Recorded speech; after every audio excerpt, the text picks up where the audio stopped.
ወደ ስኬት ከመድረሳችሁ በፊት እነዚህ ነገሮች ያጋጥሟቸዋል። የመጀመሪያው ተተራቢ ትሆናላችሁ። ሰው ይተርባቸዋል፣ ከዛ ያሳንሷቸዋል፣ ከዛ ያሟቸዋል፣ ከዛ ይቀኑባቸዋል፣ ከዛ መወዳደር ይጀምራሉ፣ ከዛ አድናቂና አጨብጫቢ ይሆናሉ። እኔ ወደዚህ ደረጃ ከመድረሴ በፊት እነዚህ ሰዎች አጋጥመውኛል። ተተራቢ ነበሩ፣ ሐሜተኞች ነበሩ፣ አወዳዳቂ ነበሩ፣ እብድ ይሉኝ ነበረ፣ ሱሰኛ ይሉኝ ነበረ። ያልጠሩኝ ስም የለም። እነዚህ ስሞች ባላልፋቸው ኖሮ እዚህ ደረጃ አልደርስም ነበረ። ስለዚህ አይምሯችሁን መቆጣጠር ጀምሩ። ይህ የታወቀ ነገር ነው። ሰዎች መቅናታቸው አይቀር፣ መተረባቸው አይቀር። ኦፍ ኮርስ ደጋፊዎች ሊኖሩ ይችላሉ። ግን ደጋፊ ብቻ የምትጠብቅ ከሆነ በምንም ተአምር ወደ ፈለክበት ደረጃ መድረስ አትችልም። አዶናይ አንድ ምክር እስኪ ስጣቸው በእናት አንድ ምክር ስኬታማ መሆን ከፈለጋችሁ ሁሌም ከተረበኞች በላይ ሆናችሁ መገኘት ይኖርባችኋል። አንድ ዓላማ ለማሳካት አንድ ተረበኛን መዝለል ይኖርብሃል። እሱን ከዘለልክ በኋላ ደግሞ አንድ ምንቀኛ መዝለል ይኖርብሃል።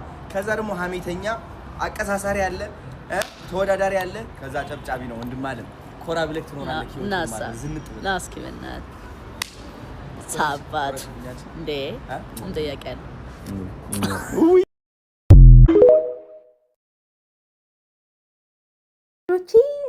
ሩቲ አላማረባትም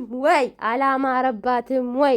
እና ሚዲያውን እየተቆጣጠረችልን ነው፣ ቁጥርጥር እያደረገችልን ነው። እንዴት ሄድበት እንዲህ ዝንጥ ፍክስ ስትይ ነው እኛ ደስ የሚለን።